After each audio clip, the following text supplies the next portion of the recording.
Cataplexie. De quoi s'agit-il et comment la gérer? La cataplexie est une affection qui provoque une paralysie musculaire transitoire, diminuant la qualité de vie de la personne qui en souffre. Heureusement, un diagnostic précoce améliore le pronostic. La perte de tonus musculaire et la faiblesse sont des conditions liées à des troubles neurologiques et psychiatriques.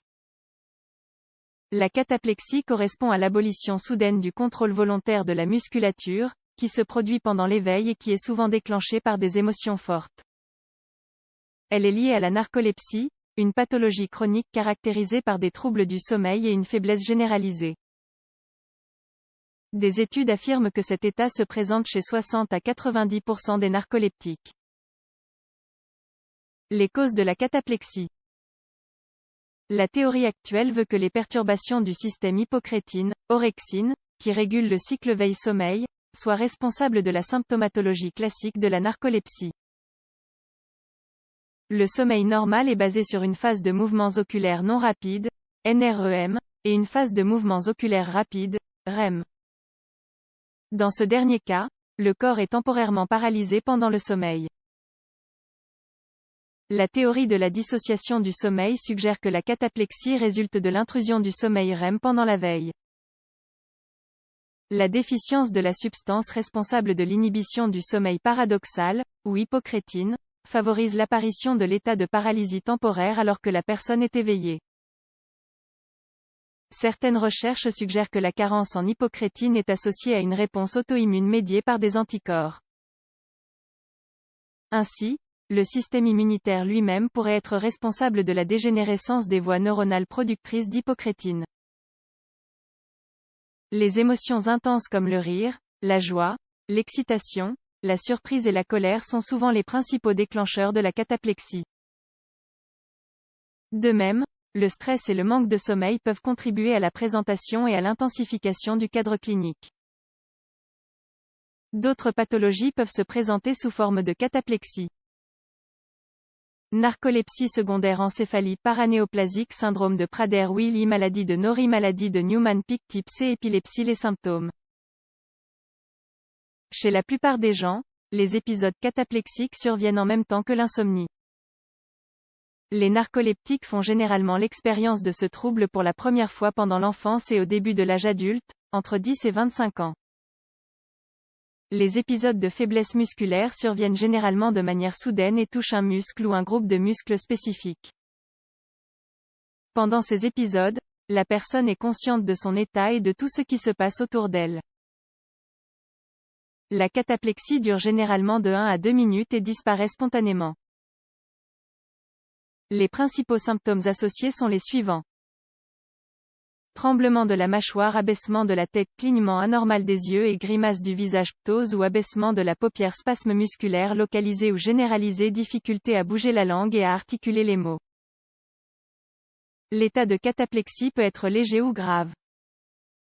Les difficultés respiratoires, les palpitations, la transpiration abondante et la perte des réflexes musculaires sont également fréquentes. La fréquence de présentation est très variable. Les personnes peuvent avoir entre un épisode par mois et 10 par jour.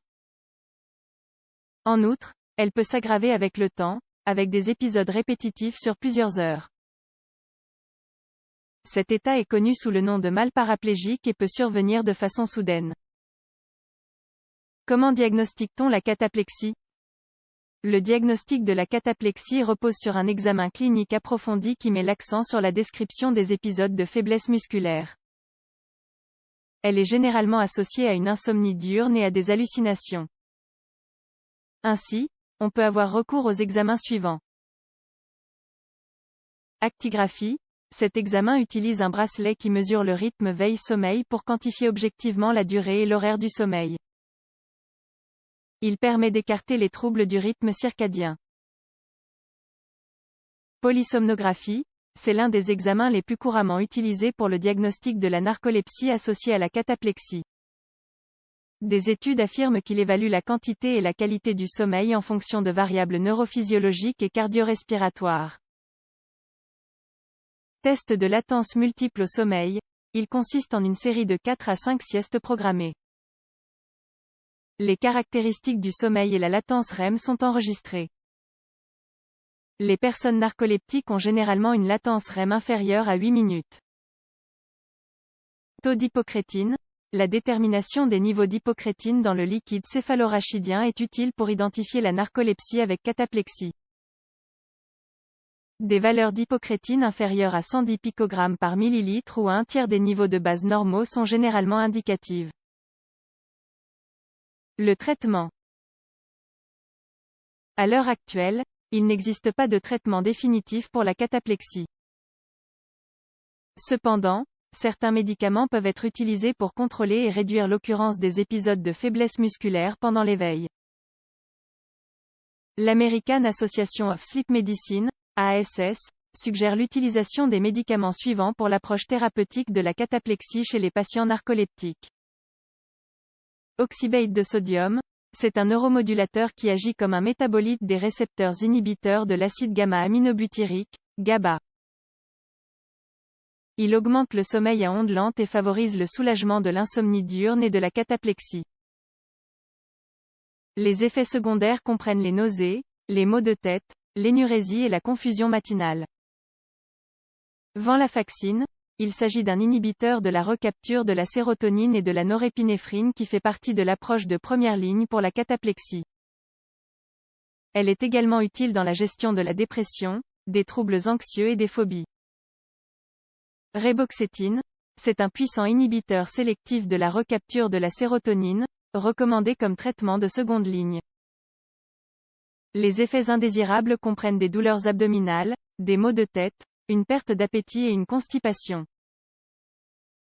D'autre part, des études européennes suggèrent l'utilisation d'antidépresseurs tricycliques inhibiteurs de la recapture de la sérotonine et de la noradrénaline comme approche de seconde ligne. De même, il existe des mesures non pharmacologiques pouvant être appliquées dans la gestion de l'affection, comme une hygiène du sommeil adéquate et une psychothérapie. Comment prévenir les blessures en cas de cataplexie? Dans les cas graves de cataplexie avec atteinte généralisée des muscles dorsaux et des membres inférieurs, l'effondrement et la perte d'équilibre sont fréquents. Cette situation est propice au développement de blessures multiples lors de l'impact au sol ou avec d'autres objets contondants. Voici quelques recommandations pour réduire le risque pour les personnes atteintes de cataplexie.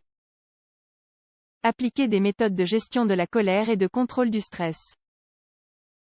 Évitez de passer trop de temps près d'objets pointus ou dans des endroits en hauteur. Organisez les horaires de sommeil. Cherchez l'appui d'une chaise ou d'un compagnon lorsque vous ressentez une émotion forte. Ne pas conduire et ne pas utiliser d'équipement lourd avant d'avoir obtenu un certificat médical. Informer sa famille et ses amis de la maladie et de sa gravité. Les changements de mode de vie permettent un bon pronostic. La cataplexie est une affection communément liée à la narcolepsie, caractérisée par la perte du contrôle volontaire des muscles pendant l'éveil.